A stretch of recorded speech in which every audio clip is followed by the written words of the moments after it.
First ever factory outlet Mukunda jewelleries KBHP Somajiguda Suchitra Hanamkonda Kothapet Chandanagar Khammam. నమస్తే రమగారు. నమస్తే జయ. రమగారు, మనకి కార్తీక మాసంలో కార్తీక సోమవారాలు చాలా విశేషంగా పూజ చేస్తాం కదా. కార్తీకంలో అంటే కార్తీకము ప్రత్యేకమైన మాసం కదా. మొత్తం అంతా ఉపవాసం ఉండే వాళ్ళు ఉంటారు, ఉండగలిగే వాళ్ళు, అది వేరే కథ. సోమవారాలు ప్రత్యేకంగా చెప్తారు. మామూలుగా సోమవారం అంటే శివారాధనకి అత్యంత ప్రధానమైన రోజు. అవును, ఈ కార్తీకమే శివారాధనకి ప్రత్యేకం కదా. కార్తీకంలో స్నానం, దానం, జపం, తపం అన్నీ ముఖ్యమైనవే. వీటితో పాటు పురాణ శ్రవణం కూడా. ఈ సోమవారాల్లో పగలు ఉపవాసం ఉండి సాయంకాలం చుక్కలు చూశాక దీపారాధన చేసుకుని, వంట చేసుకుని, శివారాధన చేసుకుని అప్పుడు భోజనం చేస్తే మంచిది. ఓకే. మామూలుగా శివారాధన ఉదయకాల అభిషేకంతో పాటు ప్రదోషకాల ఆరాధన చాలా విశేషమైనది. ప్రదోషకాలంలో పరమేశ్వరుడట తాండవం చేస్తాడు ప్రతి ప్రదోషంలోనూ. మనం ఈ ఉజ్జయిన్ లాంటి దేవస్థానాలకు వెళ్తే సాయంకాలము అసలు ఆ ఢమరుకాలు అవి మోగిస్తారు. అసలు చెప్పరాని ఉద్వేగం వచ్చేస్తుంది జయ. గూస్బంప్స్ వస్తాయి. అవునండి. ఆ బాగుంటుందంటే ఆ మధ్యలో కాహళం, అదొక తమాషా సౌండ్, ఇట్లా తప్పెట్లాంటి ఇట్లా కొడతారు, చల్లుమంటుంది. ప్రతి సాయంత్రము ప్రదోష వేళ పరమేశ్వరుడు తాండవ వేళ ఆయనకి. ఆ సమయంలో అర్చన చేస్తే అత్యంత ప్రసన్నుడుగా ఉంటాడు పరమేశ్వరుడు అని చెప్తారు. ఓకే. ప్రదోషకాలార్చన విశేషం. ఇందులో మళ్ళీ చూడు శని త్రయోదశులు ఇవి మాస శివరాత్రి నాడు ప్రదోషకాలార్చన, ఇవన్నీ విశేషాలు. ఇవి ప్రత్యేకంగా దేవాలయాల్లో నందీశ్వర అభిషేకాలుగా రకరకాలుగా చేస్తారు. అయితే ఈ కార్తీకాల్లో ఏంటంటే ఇది జనసామాన్యంగా అందరూ చేసుకోవచ్చు. అవును. దీనికి విశేషంగా అది ఏదో చేయాలన్నది ఏం లేదు. మీకు కుదిరిందా ఉదయకాలం వెళ్ళటం, ఎక్కడైనా శివాలయంలో శివాభిషేకం చేసుకోవటం, రుద్రాభిషేకం చేయించుకోవటం.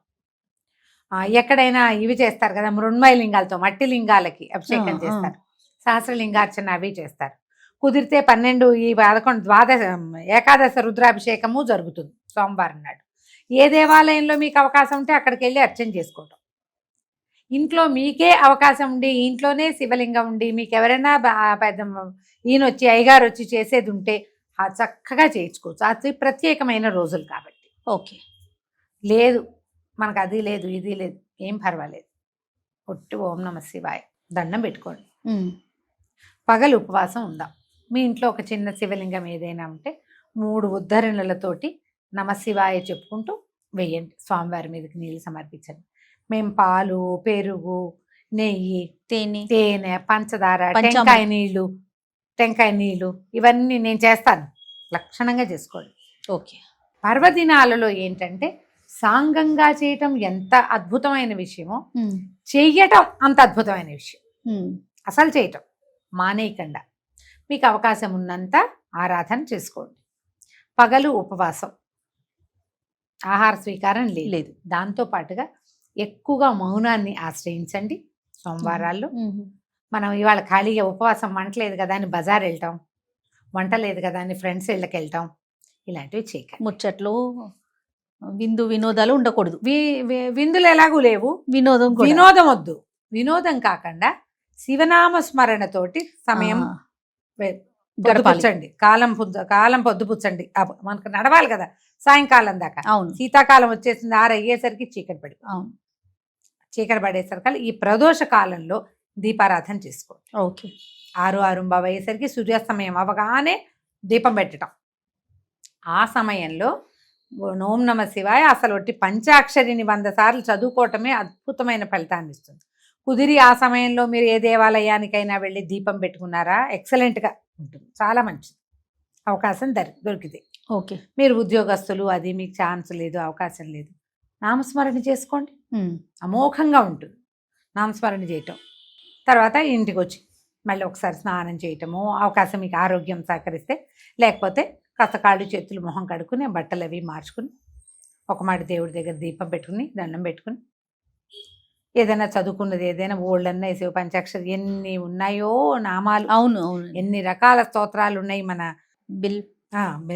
బిల్వాష్టకం, లింగాష్టకం, బిల్వాష్టకం, లింగాష్టకం ఉన్నాయా? తర్వాత ఏమో శివమహిమ్న స్తోత్రము, శివ మానస పూజ. నమ్మకం చమకం కూడా చదువు నమ్మకం చమకం ఆడవాళ్ళందరికీ ఎక్కడొస్తాయమ్మా, అవి నోరు తిరగద్దు. కష్టం కదా. చమకాలు మగవారు చేయటము, పురోహితులు ఎవరైనా ఉంటే అవకాశం, మన దేవాలయానికి వెళ్తే సరిపోతుంది. కుదురుతుంది. మీరు అవన్నీ చదవకర్లా, ఇవి చదువుకున్నా చాలా, ఇవే చాలా గొప్పవి. అవును, చాలా ఏమి లేకపోయినా పంచాక్షరి మంత్రమైనా పొట్టిగా పంచాక్షరి నమశివాయ అనుకున్నా చాలు. చేసి ఏదైనా చకచక వంట చేసుకుని ఆ చేసింది స్వామికి నివేదన చేసి దండం పెట్టుకుని ఆ ప్రసాదాన్ని భుజించండి. స్వీకరించి ఎంత చక్కగా అయిపోతుందంటే కార్తీక సోమవారం 4 సోమవారాలు వస్తాయి. 4 వారాలు ఉపవాసం ఉండండి, సాయంకాలం పూజ చేసుకోండి. శివారాధన సులభంగా ప్రసన్నమవుతాడమ్మా శివుడు. అవును, పరమేశ్వరుడు ఐశ్వర్యకారకుడు, మోక్షకారకుడు రెండుగా చెప్తారు. శివారాధన చేస్తే మీకేదో కోరికలు ఉంటాయి. మనుషులు అన్న తర్వాత మనకు ఎన్ని రకాలు ఉంటాయి. ఉద్యోగం కావచ్చు, సంపద కావచ్చు, ఇంకా ఏదో మన జీవితంలో ముందుకెళ్ళటం కావచ్చు. మీరు త్రికరణ శుద్ధిగా శివయ్యనే మనసులో నిలుపుకుని ధ్యానం చేసుకుని పూజా విధానం సజావుగా ఎంత చాతొస్తే అంత ఒక నియమం ప్రకారం కొనసాగించి అత్యద్భుతమైన ఫలితాన్ని పొందవచ్చు. లేదు మనకేం కోరికలు లేవు, మానసికమైన ప్రశాంతత వస్తుంది. అవును, శివారాధన వల్ల చాలా ప్రశాంతత వస్తుంది. మీకు ఏది కావాలంటే దానికోసం హాయిగా చేసుకోండి. 4 సోమవారాలు వచ్చినాయి, 4 సోమవారాలు చక్కగా సుసంపన్నం చేసుకోవచ్చు మీ అవకాశాన్ని బట్టి. ఇందులో ఏమిటంటే మేము ఉపవాసం ఉండొచ్చా అని బోళ్ళంతమంది అడుగుతారు. అవునండి, బాలింతలు, పిల్లలకి పాలిచ్చే వాళ్ళు ఉపవాసం జోలికి వెళ్ళొద్దు. ఓకే. గర్భవతులు వద్దు, చిన్న పిల్లలకి ఉపవాసాలు చెప్పరు. వృద్ధులకి ఉపవాసం అక్కర్లేదు. అనారోగ్యంతో ఉన్న వాళ్ళు, ఏదైనా మందులు మాకులు వేసుకునే వాళ్ళు ఉపవాసం అంటే ఒక రకంగా చేసుకోవచ్చు. ఎట్లా, స్వామివారికి నివేదన చేసేయండి పొద్దునే మీరు చేసిన వంట, అది భుజిస్తే ఉపవసించినట్టే. కాస్త కొంత నిశ్శబ్దం పాటిస్తూ కొంచెం శివనామస్మరణ చేసుకుంటే, గర్భవతులు కూడా 7 నెలలు వచ్చేదాకా నామస్మరణ, తర్వాత కూడా నామస్మరణ చేసుకోవచ్చు. అదేలేండి, కొంచెం దేవాలయ దర్శనాలకి వాటికి వద్దని చెప్తాం, కానీ ఇది కూడా ఉపవాసమే. స్వామివారికి నివేదన చేసిన పాలు, పళ్ళు, భోజనము, అన్నము వంట చేస్తాం. పొద్దున అదంతా చూపించి నివేదన తీసుకోండి. సాయంకాలం మళ్ళీ దీపారాధన చేసుకుని దండం పెట్టుకోండి. చక్కగా ఈ ఉపవాసం కుదురుతుంది. ఉపవసించడం అంటే అన్నం మానేయటం అనే అర్థం కాదు, భగవంతుని సమీపంలో ఉండటం. మనం ఈ ఉపవాసంతో అంటే భగవంతుని సమీప వసనంతో చక్కగా మనం సోమవారాలని సుసంపన్నం చేసుకోవచ్చు. మీ అవకాశాన్ని బట్టి చేసుకోండి. 4 కుదరలేదు, 1 వారం చేయండి కనీసం, మానేయకుండా చాలు. అలానే రమ్మగారు, నమస్తే. నమస్తే.